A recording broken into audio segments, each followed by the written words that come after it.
You and Maurice Starr were very instrumental in creating what has now become the Boston music sound and music scene. Do you remember the very first time you saw Maurice? Maurice, you had to hear first. I heard Maurice the first time. I didn't see him. I heard him. I was sitting in Talbot Avenue in Dorchester, Carmen Square area, and I just set up. No, I just come back. I was back and forth between L.A., right? Started out there. And I was looking to get into the scene, into the music scene myself. I had done work for RCA Records, had managed, road managed for the main ingredient, Cuba Gooding, until he messed up out there in L.A. And they kicked us all out. They kicked us all off for RCA, him, me, my group that I had signed there. And, you know, it was nice. I liked living out there. And I said, well, let me go back to Boston and see what's happening there. '77, I came back, ran into this guy, Roscoe Gorham, who managed the Energetics. And went to a club and saw him. And I said, wow, man, these guys are bad. You know, and I talked to Roscoe. I said, Roscoe, you got any tapes on him? So I went back to L.A. and I sold the thing for $8,000. You know, and Roscoe paid me 10%. This was the Energetics group that, young group that I had known before I'd even left Boston, sometime around there. So when did you see Maurice in the process of Got to hear him, got to lead up to it, got to lead up to this. So Maurice was, he was there as the Jonzun brothers from what I heard, but I never saw the Jonzun brothers. I never saw them perform. I never knew about them. I didn't know anything about this, so I came in like a virgin into Boston. When I came back to Boston after doing the deal with Roscoe, and then I came back a year later, around the beginning of '79, I had some money, a little bit of money. And I got this place on Talbot Avenue upstairs and downstairs and started redecorating, put a desk in and said, okay, I'm gonna get into the business. One day I came in and I turned on WILD. And something said, about time I funk you, baby. I said, man. And the guy said, this is Maurice Starr, Boston's own. I said, wow, a cat like me. I couldn't believe it. Right. From Boston, somebody I could relate to. And I called up the radio station and talked to the cat. I said, who's that? He said, this is guy, Maurice Starr from the Jonzun brothers. And then it clicked, because when I was at RCA, there was a guy there named Jerome Gasper, who always used to be talking about this band from Boston called the Jonzun Brothers that he wanted to sign RCA. He said, sometimes they be doing country, sometimes they do rock, sometimes they be doing this. He said, never get a handle on them. So I said, wow. Oh, don't, but yeah, just okay. keep going. Mm-hmm. So, while I was Well, talking actually, to him. Stop. Let's stop right now. Okay. Okay, we're at. Go ahead. Tony Rose, take 3. So, let me tell you, because it was the most important meeting of my life. It was the most important meeting of my entire life. There was an ad on the radio station. It said, Maurice Starr got his hit record out on his own record company. Boston International Record put out the record himself. And like I said, I've been trying to put out records for about a year and a half, 2 years myself, and trying to get money to do this. So I was thinking the same thing. So when I heard that, I said, wow, Cat put out his own record. So I had an ad. He's going to be at Burns Lounge. It was February 1979. And I went down there. There was snow on the ground. And Maurice Starr was inside of Burns Lounge by himself. He was in a little feud with his brothers, setting up his own equipment. He had on his black outfit, black suit, black shoes, hair in this little, he had his hair done some kind of way. He was always messing with his hair all the time. I don't know what he was doing at that time, but it was cool. I said, wow. I went up to him and said, hey, my name is Tony Rose. I'm out of L.A. I used to work for RCA Records, main ingredient. I ran myself down in like 2 seconds, which only I can do probably. And he said, hey, man. Shook hands, we sat down. I said, man, I love your record. This is verbatim. I love your record. I said, I love your record. I said, that's you? He said, it's me. I didn't know nothing about him. I didn't know where he came from, where he'd been, who his family was. I didn't know nothing about him. But I sat there, he set up his stuff. I even tried to help him. You know, with the speakers, plug in here, plug in there. We jived around. Nobody came. I think he told me at that time he was waiting for Michael to come, his brother. I didn't even know who Michael was, to play drums or something like that. Finally, nobody showed up. Maurice Starr is in there by himself on Burns Lounge stage on Washington Street in Dorchester, man. The cat got up on his keyboard, some organ type of thing that he carried around with him, and knocked off all the hits. Al Green, Tyrone, somebody who was ever that was at the time. He knocked off all the hits, all the Southern records, man. He knew everything. Maurice knew everything. As I came later to know, Maurice could listen to the radio one time and play it right verbatim. You can't do that. I can't do that.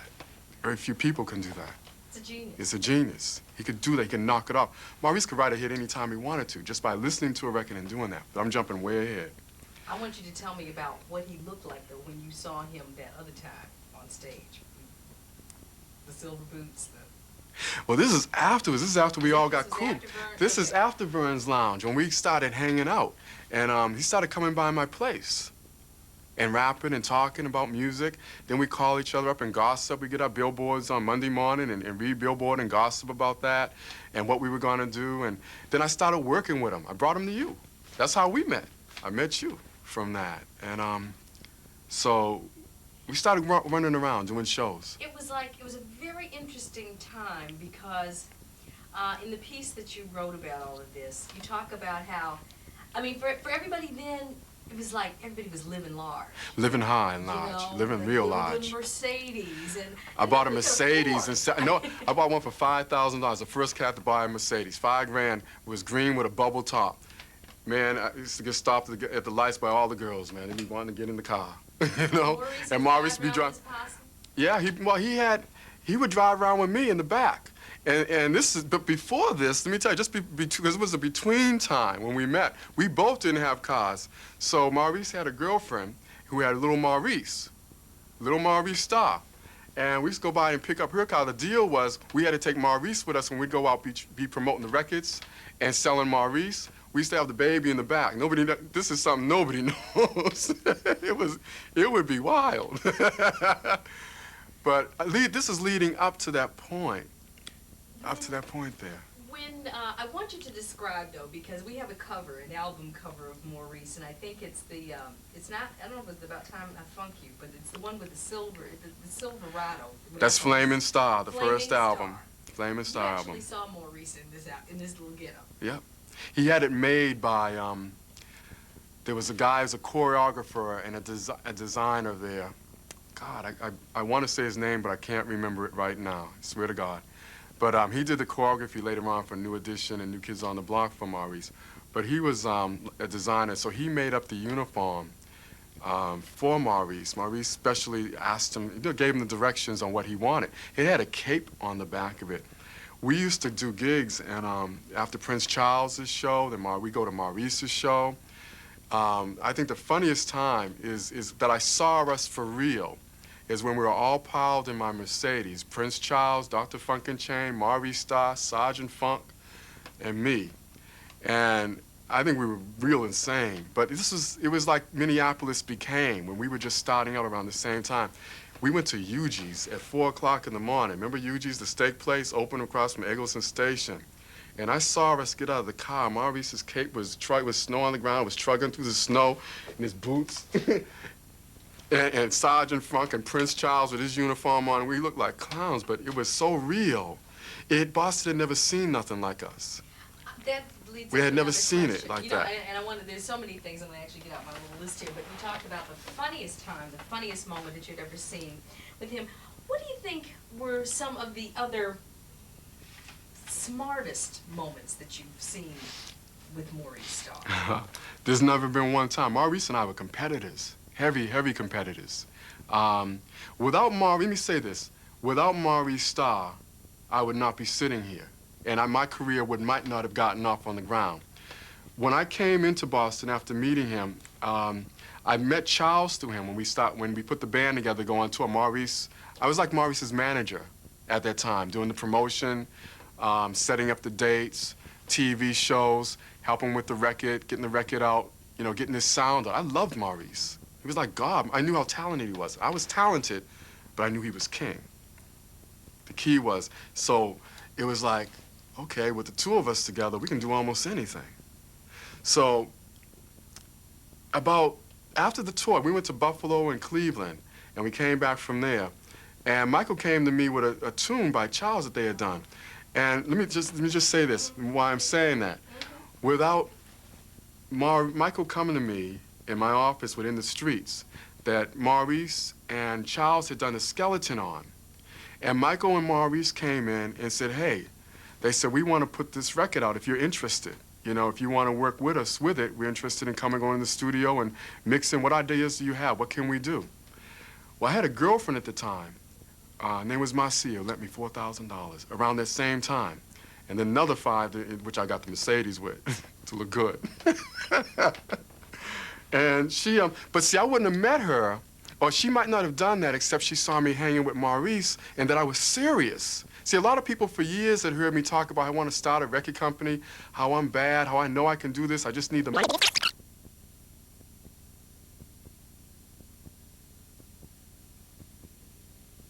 Third interview. That's the mark.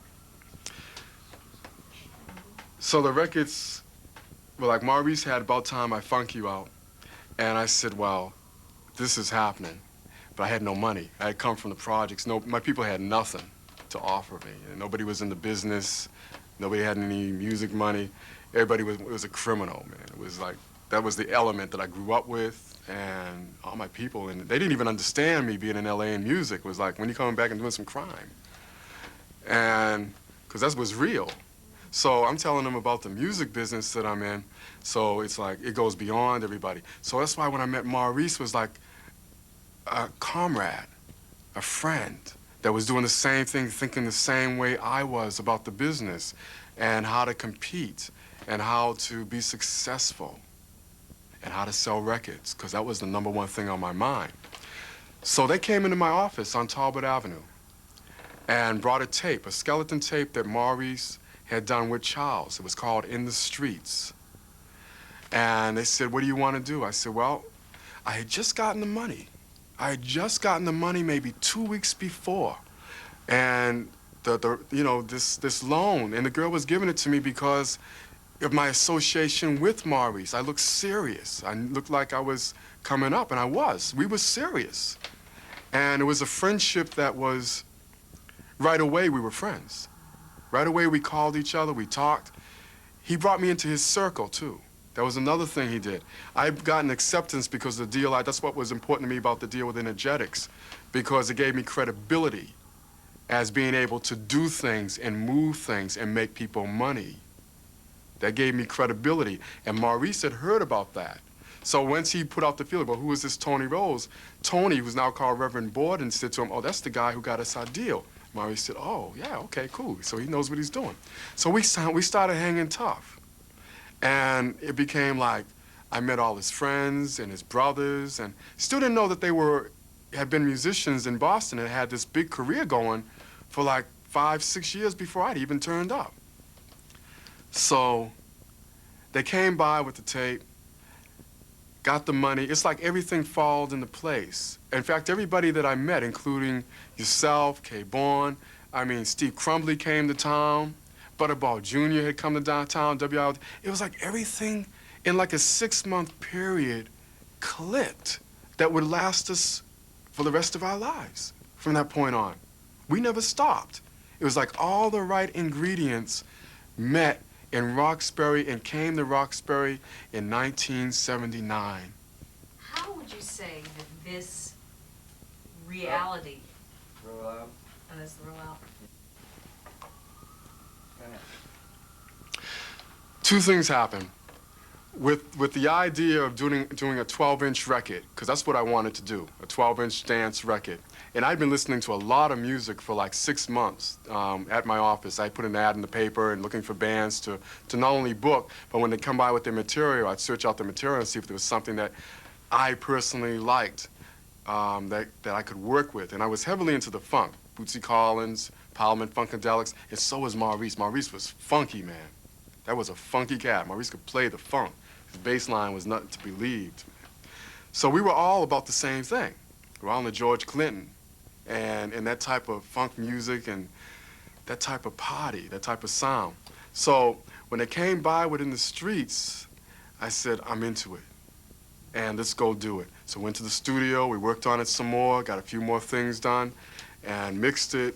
And Michael showed me how to get labels done. Michael turned me on, and Maurice turned me on to a pressing plant, because Maurice had done it before.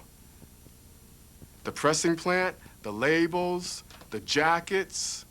DB, the engineer on the thing, set me up and, you know, gave me a great low-down price. The ghetto price is what we used to call it. The ghetto prices. And sent the stuff down, and that October, In the Streets came back and changed my whole life. It gave me a business, a real viable business at something I liked doing, and I had a great record to begin it with, and it gave me credibility at what I believed I could do. When I took that record and I sold the hell out of it. And did well. Did everything I wanted to do. I sold and promoted that, took that act, and we went all over the world. We ended up on Virgin Records in 1983, that Prince Charles. I mean, there was so much we did in between that, too, with all of his records, but it gave me the credibility that I'd been looking for all my life. And we were like in our early, mid-20s. We were all like 25 at that time, 25 years old. After that success, you were on a 26. real roll. I mean, you Yeah. did. You're absolutely right. You were all over the world. The success was But incredible. I couldn't have done it without Maurice. But what happened to him was he was building up New Edition. Before, he was trying to be a star, an artist himself. Maurice wanted to be an artist. He was bad. I remember taking Maurice to the parks and to Buffalo, pushing him up on stage, the girls screaming for him. And I'd be there. I mean, we got to Buffalo, and a limousine picked us up at the airport. We riding into Buffalo. Maurice said, let's stop at Kentucky Fried Chicken. So we stopped and got a bucket, put it back in there with us. Oh, man, we had fun. Chicken boy.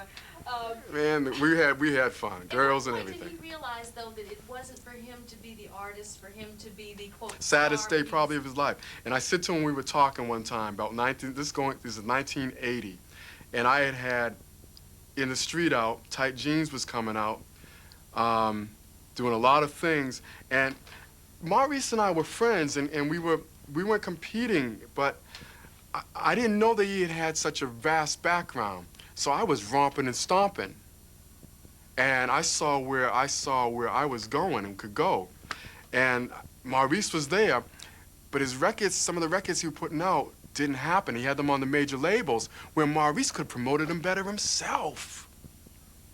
Maurice gave About Time I Funk You to RCA in 19. He gave it to him. He didn't get no money.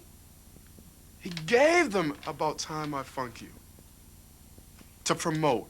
And they lost it. And they didn't do anything with it. They lost it. Is that when Baby Come On? Is that when he decided maybe I should not be the artist, but be No, the person they behind gave the him, scenes? they let him do the album deal. He worked it out with them, and Roscoe was working with him then on the record thing. I was doing more or less the local stuff and his day-to-day things with Maurice. Roscoe was handling the RCA thing because Roscoe had invested money into Maurice for the records. In fact, Roscoe was investing into Maurice.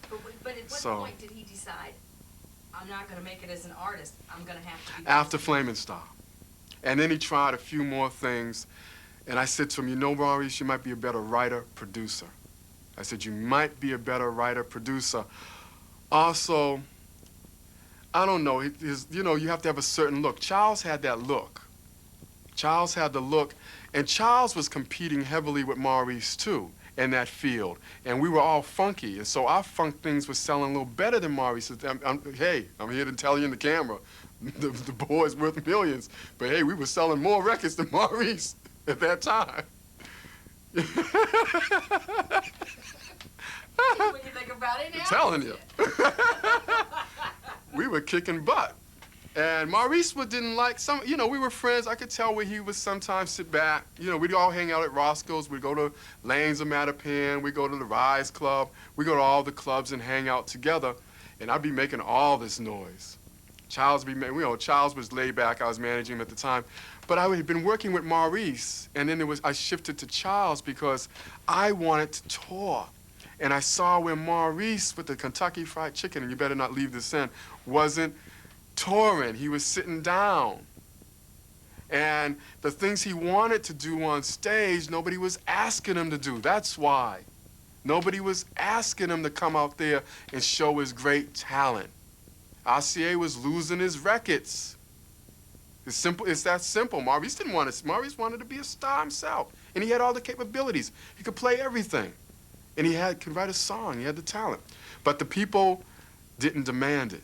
So when he decided, okay, I'm gonna step back here and do it for somebody else. He had been. Now remember, he had done Charles, and he had done a few other things. But at this time, between 1979, from what I understand, I didn't know it then, he had broken off from the Jonzun brothers. The Jonzun brothers were a team up until around 1978, and Maurice, because they didn't have success, they had been in Boston for since 1973, and hadn't got a deal. So Maurice decided to go it alone. Maybe he felt I can do it better alone without my brothers. And then he found New Edition. Yeah, that was some time later, and that was about the beginning. He had a talent show, and I was the judge. Oh, man. I was the judge at the talent show. I had to talk to him about that, too, because I had to sign an affidavit about that years ago. And I was a judge at the Strand Theater. He said, Tony, because we used to always I'd have him judges at my shows, or he'd come and do this, and I'd come to his shows, so we'd back each other up. We would always do that. Maurice needed some money. Hey, brother, here's $20. I don't know how much money he owes me now. Maurice is 20, this and that. Hey, you need a ride, this and that. All right, Tony, you need a ride, you need some money, this and that. You need me to come? Maurice show up in my shows and perform and play. I show up. The siren is driving me nuts in the background because this was such good stuff. Okay. Hit it. Take 6, Tony Rose. So I was a judge. Maurice said, come on down, judge the talent show, the last, he held the preliminaries at Roscoe's. And this was the finals. He was handling at the Strand, so I came there and judged the show. And these cats were bad, New Edition. They would call themselves on stage. And these 5 little boys from the Orchestra Street Project. And this other guy named Tony something, I can't remember his name, Terry Tony or something like that, he actually won. And the prize was, Michael had gotten this 8-track studio on money that they had gotten from doing something with Sylvia Robinson at Sugar Hill Records. They did a jam for her, which wasn't bad. And she had paid them 14 grand. Michael was a technician. Michael knew how to squeeze a nickel. Maurice and me knew how to blow money. We could spend some money. Michael could squeeze a little nickel into a dime. So Michael went out and bought the 8-track.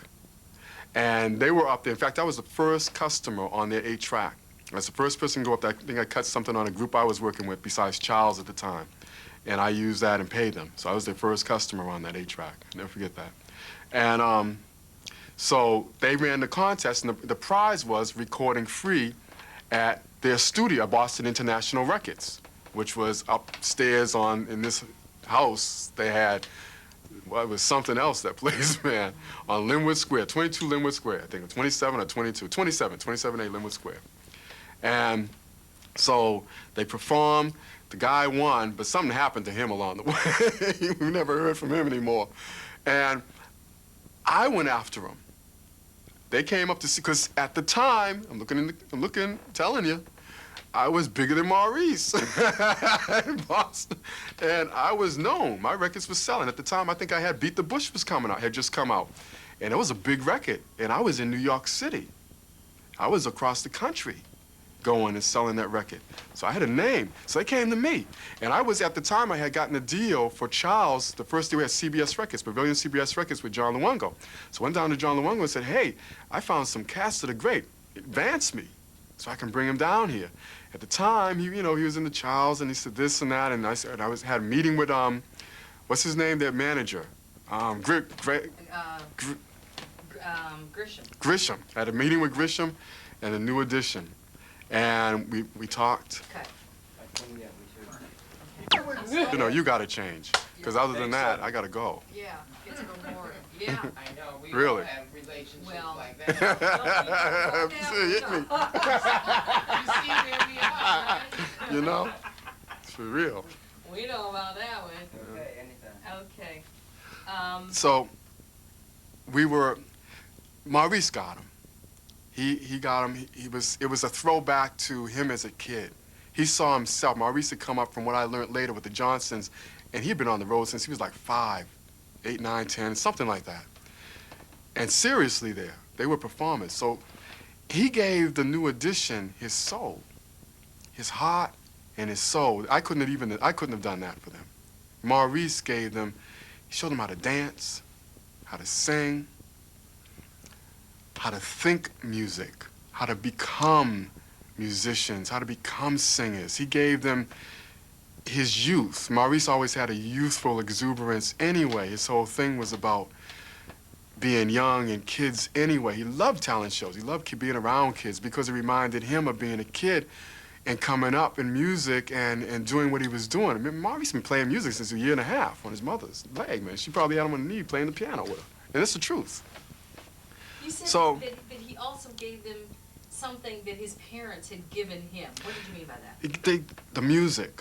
The music and love of music and love and respect to oneself. Maurice got that from his parents. His mother and father were his life, man. It's still are probably his father. I remember when we were on tour one time, just before we went on the first one to Buffalo, and his father drove, had a friend of his came up with a brand new van for him to go out on the road with, great big gray van. And his mother used to call all the time. I'd be on the phone, and he'd call up his mother, and we'd get the dream of the day. He'd tell me his mother was dreaming about me, too, and that I was going to be somebody. And his mother kept telling him always, you're going to be somebody. Stick together. If you can't stick together now, but when somebody happens, stick together with them. Mother always gave them good advice. Mother was very forceful in a part of their lives and gave them the music, the mother and father. Mother and father were great musicians. So they came from that, taught each of their boys as they came along how to play. And they had 6 boys. Am I correct? I think it's 6. From Ray on down. Ray, Calvin, Sonny, Alvin. Am I missing? Who else? Ray, whatever. Calvin. 6 of them. 6 of them. Every last one of them got taught how to play as they were born and then passed it down to the little one right on down to Michael. And that's why Michael and Maurice were close, because Maurice had taught Michael musicianship. Each one taught the other, and they had a band. And they cut out on the road, man. They went everywhere. They traveled all over. By the time Maurice was 15, he was a veteran. And then they were the next, the one thing that always, I remember Maurice saying, they were always the next best thing to the Jackson 5. Ladies and gentlemen, I want to present to you tonight the next best thing to the Jackson 5, the Jonzun brothers.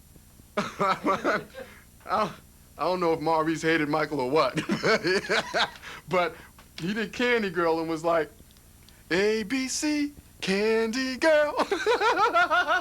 So he got back at them in his own little way, and Candy Girl was a monster. He went straight for it. He found something he could put himself into beside himself or his brothers. The brothers and him were defunct. He'd never go back to being a Jonzun brother again. RCA had lost his records, so his style wasn't shining like it should have been. But he found some little kids who reminded him of him and his brothers, and he put everything into them, man. I used to be up there, that 8-track would be humming. Maurice be singing background with him, Michael on the drums, man. Maurice playing the keyboards. They did everything on the 8-track, made it sound like 28, 24, 48 tracks. Things was smoking. Maurice would call me up and say, Tony, listen to this every day. I'd say, man, that sounds great, I'm coming over. Going over, man, he'd be up there, the kids would be up there sitting like this, waiting for the last word from Maurice. He put that whole thing together. He put them together, the music together, the whole act together. He put together. And Arthur Baker, who was a friend of ours, moved down to New York and started Streetwise Records. And Maurice gave it to him, came out, and, you know, without saying naming names, it was stolen from him. Literally stolen, without naming names and who, and probably they know who they are out there. The thing was stolen from a man. When that happened, how did it affect Maurice? It was like, that happened in '82, and I was just getting ready. I had come off a big hit, Beat the Bush, and we're into like '82 now, and I'm signed, got the act signed, child signed in this record company's Pavilion CBS, which isn't happening, they're not releasing our stuff. But anyway, I'm putting out my own records again. After I got the deal, we called ourselves Slick with Beat the Bush, because we were being slick, we were signed to CBS, they weren't putting it out, so we were slick putting our own stuff out again. And I had a record out called The Jungle Stomp, which was big, so we started doing that again. And Michael was getting ready to be signed with Pac Jam with Tommy Boy, which was going to be real big. And all of a sudden, out of nowhere, came Streetwise Records with Candy Girl. that summer, the boys from Boston, we had Jungle Stomp, Beat the Bush, Pac Jam, Candy Girl, and Planet Rock by Arthur Baker. So are you saying Arthur Baker stole? No. Maurice gave that to He gave it him. to him, right. He gave it to him to put out. Who stole it? Who stole New Edition? From your perspective, who stole New Edition? I'm not saying. Okay. I'm not. I went out on the line once before for my man Maurice, and it hurt my career a little bit back in '84. I'll never forget that because I had to sign something. It was a major company. It was the company they were on, more or less, but they were the people involved with that. And one day Maurice woke up, and that was that. You know, I don't want to name any names, though. I'm not naming anybody's name. They were just gone. They were gone. They were gone to Motown. They weren't gone to They Motown. weren't gone, I mean, I'm sorry, to MCA. MCA Records, They were out on the on- West they- Coast. I looked They up were and on the saw West them in Coast. LA. I That went was to the it. Dick Clark show, and there they were. There they were. And I'll tell you, I can name this. The people we had signed with, Stephen Machette, who owned Pavilion Records, became their manager.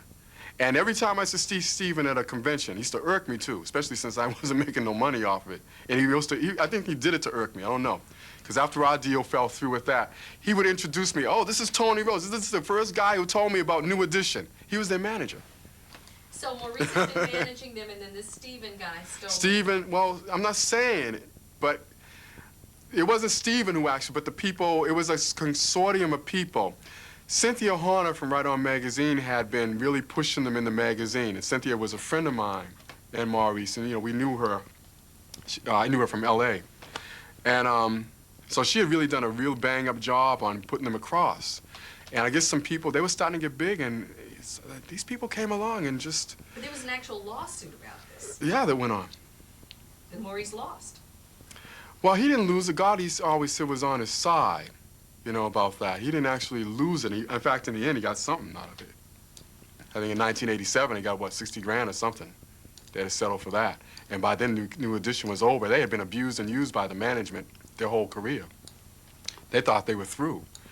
But it was a serious situation. Maurice took it seriously. How did he take it, though, when this happened? This was devastating for him. Even thinking about it makes me hot. I'm telling you, because he went to bed. Maurice literally took to bed. It was the way it happened in Boston. A lot of things led up to it, even in Boston. I love you, Boston. But the people who were on the radio at that time were like saying, they're playing the record. And people were saying, well, aren't they making money? Well, Maurice must be taking their money. There was no money being made. You don't make money like that. You make money every 6 months. Every 6 months, you get a royalty. You lead into your money. After a year, if the record's real big, you get paid. So Arthur didn't have no money to pay no advances. They were the money was going back into promoting and making them bigger and bigger. This was a consortium of Maurice, Arthur Baker, and the team at Streetwise Records, and people there that I knew too. They were really working very hard to make New Edition big. And instead of the company coming to them to buy them out and saying, listen, we can do a better job or give you a better distribution job, they just took them like they were nothing. So how did it affect him? He said he went to bed. What do you mean by that? He went to bed for a while. He just lay down. And the community was like against him. They always thought that he had something to do with why they left him. Like taking their money and they left him because of that, or something Maurice had done. So I don't think ever since then, really, he stayed in Roxbury, but he played with it as a cat plays with a mouse. He still does. He made it work to his advantage. Yes, he did. Yeah, he did. Of course he did. Would you say that He's smart, one of the smartest kids I've ever met in this business, man. Do you think the smartest thing he ever did was to find New Kids on the Block? Well, that was an outreach from New Edition. That's laying down for a minute, but knowing how to, one, get back up. You can knock a man down, but if he stays down, he's dead. That's it. He's over. Maurice had the ability, I think we all did, coming out of there to get back up. You can knock down for a little while, but you better know how to get back up sooner or later. Maurice got back up, came up with the idea, met Mary Alfred. Mary went into the white community, came back with some boys. These were the songs I think he might have wanted to give to New Edition. It was like a couple of years later, and he had been doing just some production work here, production work there, hack job here, doing this, doing that. But he knew. Let me tell you something about Maurice. going back even to 79, 80, when we were doing what we were doing, competing, putting records out, we all knew we'd make it, one way or another. The only difference is nobody's made more money than Maurice. Okay. Well, what I see. Okay. Go ahead. The thing about we all knew we had it. We all knew we had something different. All of us there, Tanya, you included. I mean, we all knew we were going places. That was something that was inside. Nothing could keep Maurice down, because he knew that. I mean, you could kick him once, kick him twice, do this, do that, but he knew how to get back up. He not only had the talent that he knew was inside of him. Sometimes he probably would sit there and say, "Why isn't God blessing me? What's going on? Why am I not being recognized? Why are people treating me this way? Why does this thing happen?" But he never dwelled on it too long before he'd have a new idea, a new show, a new talent show, a new contest, a new record out, producing somebody new, or doing something like that. So we all had that. I'm sorry. Is the AC off? Yes. Okay, I'm sorry. Please continue. We all had that. But at the end of the day, of course, the one person Maurice made more money than anybody. That was the secret to that was it. So with the heart and the soul, he came up with an act called New Kids on the Block and gave him his sound, gave him his soul again, gave him his music again, taught them how to be black. But there was one key. Mary Alfred was a girl that we came up with back in the old days. I think she used to come to all my parties at Club 51, and she was hanging with Margot Thunder, who's now Lady Soul, and Margot had a group called Margot Thunderman and Trigger. She was the manager, and she taught like this. She taught like Mary taught like this, but she was blacker than black. She was cool. I mean, she was the only white person on the scene. She was the only white person on the scene. She sure was. She was only white. She'd be hanging at Roscoe's, Lanes and Matt. This is going back to the old days with us and everything.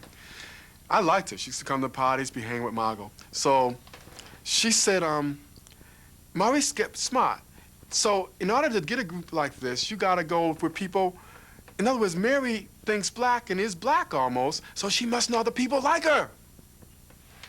There must be other people like her, and she must know them. So she brought these boys. These boys had been assimilated into the black culture through school. They were rapping already. They were into a little rap, a little break dancing. They were assimilated already, but they were still white. But she brought them people who didn't have to go through, they weren't white. They had some soul to them already. He just brought it out more. So by 87, Go ahead. when I came back from touring with Prince Charles, and we'd been gone for years, I used to come back off and on to Boston, see Maurice. I remember when he bought his place on Dudley Street, he was real happy about that. It was a shell. He was living up on the 3rd floor with a heater. Swear to God. And I came in, and he was so proud of it, because I think he got it from one of his uncles that helped him. He got it for 25 grand. And I think the thing was worth about 500,000 a few years later or something like that. Another smart move. You know what I'm saying? He had a smart family. Also, Maurice came from a very smart family of contractors. They were not just musicians, they were contractors, real estate people. They stuck together. Yeah. They were electricians. Yeah, the electricians, carpenters, Alvin and Sonny and all them could do, this is back even in them days. They were musicians, but if they needed to get a day job, they could do it. And sometimes they had to. So, you know, they were working on Maurice's house. Maurice didn't, you know, that wasn't his thing. His thing was music and getting to it. So he had that together, and I came back and I found a group called Coming Attraction. And once again, Maurice stepped in and helped me. I found some money for the group. I think it was like 5,000. We split it up, gave him 2,500. He needed it. It was 87. But Michael had given him his board from Mission Control. So Michael had given him his board. Michael had bought a SSL or something like that board for his Mission Control studio. And Maurice had the old board, but Maurice was still in making it. Maurice could work on any board. It was like anything he touched, you can make it hum. With the Make success it home, that man. he had, I mean, the success of New Kids is phenomenal. There's Yeah, never yeah, been yeah. anything like it in the history of the music industry. Never, never.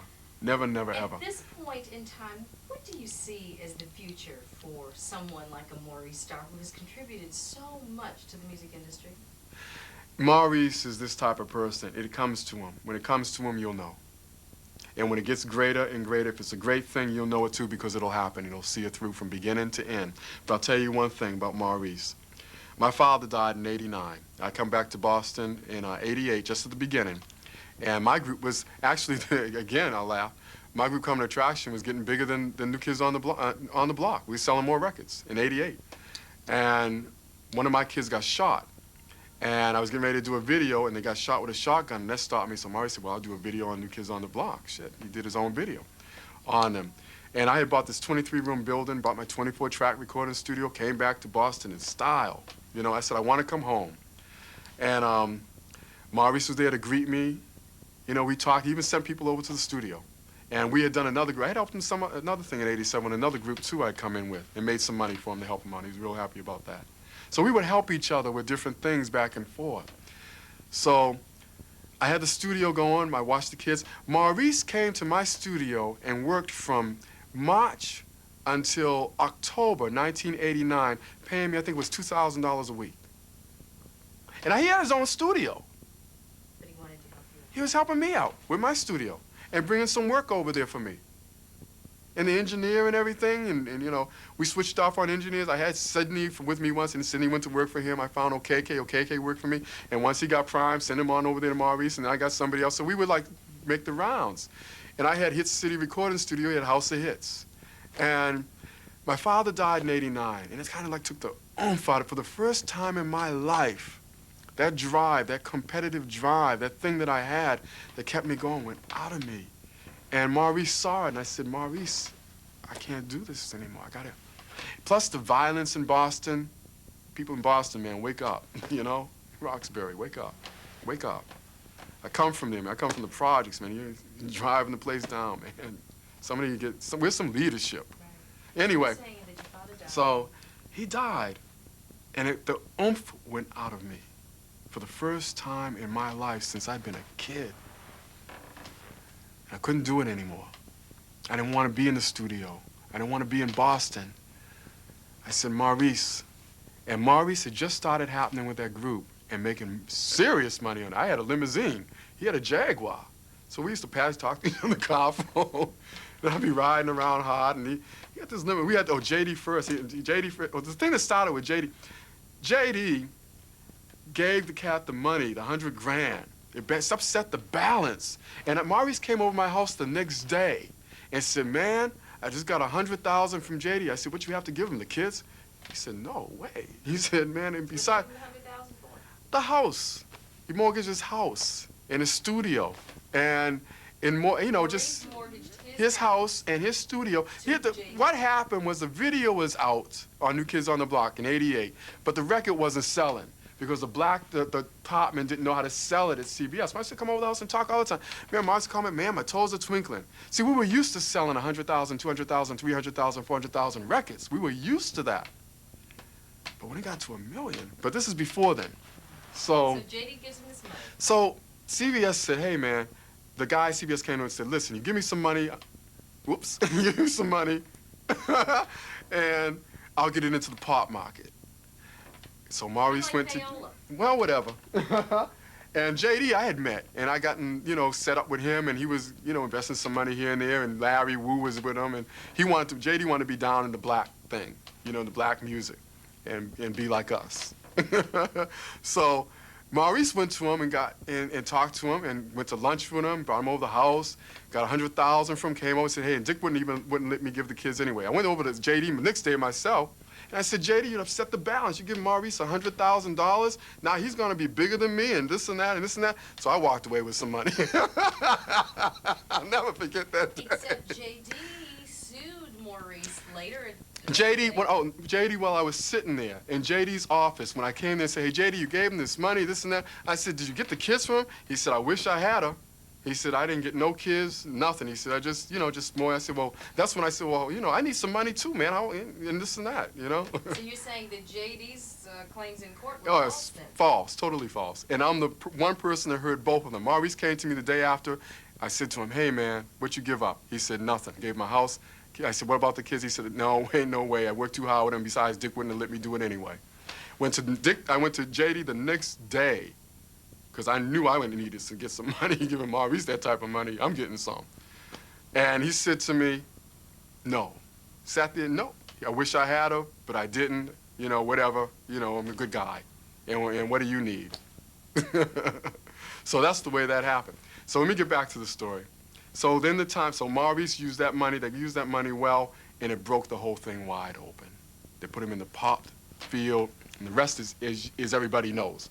So going into '89, I want to get out, go to Maurice. Maurice bought my studio. I spent a lot, I invested about 150 grand, $175,000. I just come back from Europe, and then came to Roxbury in '88, and I made big deals over there. Came back and invested back in the black community.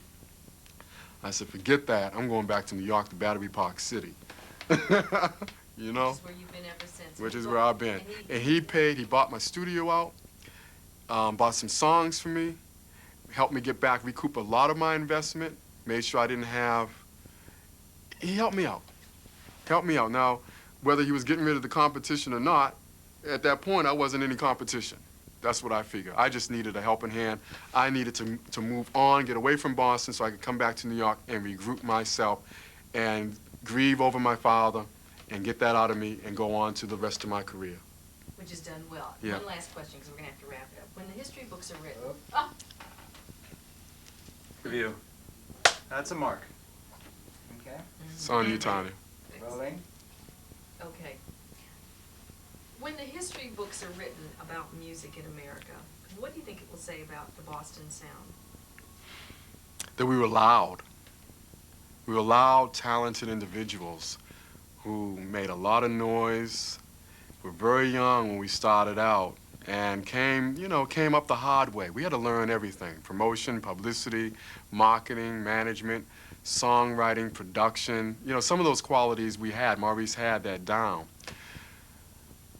But there's one thing that I'll remember, and that was very keen to me, and that's the love and the comradeship that we had. And Maurice was like the king. There was a king. There was a definite royalty system. Maurice was the king. I was probably the loud crown prince or something. I don't know. I was loud. I know that. But he was the king, and I loved him very much. Love him to death right now. If you're going to describe the Boston sound, what would you say? It was funky. I'm sorry, I stepped on you. Go ahead. It was funky. That's what, if I was to describe it, we were funky. We loved the funk music. And it was big, it was large. We lived large without having a lot and without getting paid, because, you know, people get paid a lot more now than what we got paid when we started out. So, I mean, it's different, but we were resourceful with what we had. Like Berry Gordy, who made it big in Motown and left. Yeah. Maurice made it big in Boston. And stayed. Nobody's leaving. I heard. He's going to Atlanta. He's moving to Atlanta. Yeah. Tony Rose left Boston. Yeah. Moved to New York. New York. What does that mean? What does that mean for a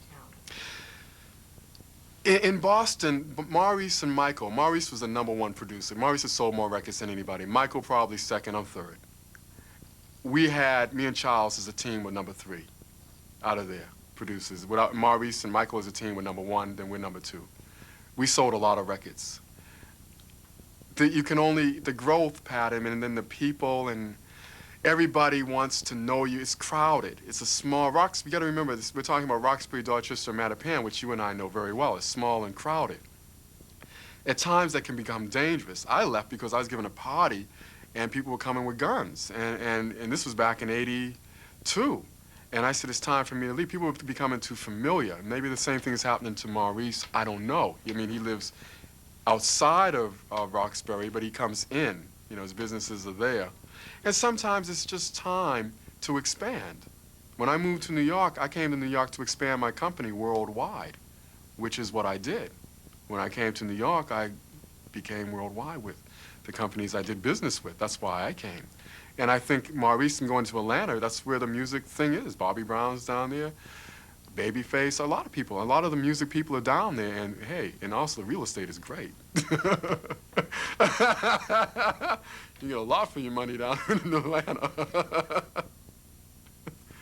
Tony, thank you so much. You're very welcome. It's just been tremendous. You're very beautiful. It's good to see you again, Good to see Tanya. you, too. Good to see you. Yeah. We had fun reminiscing. Lots of fun. Lots of fun.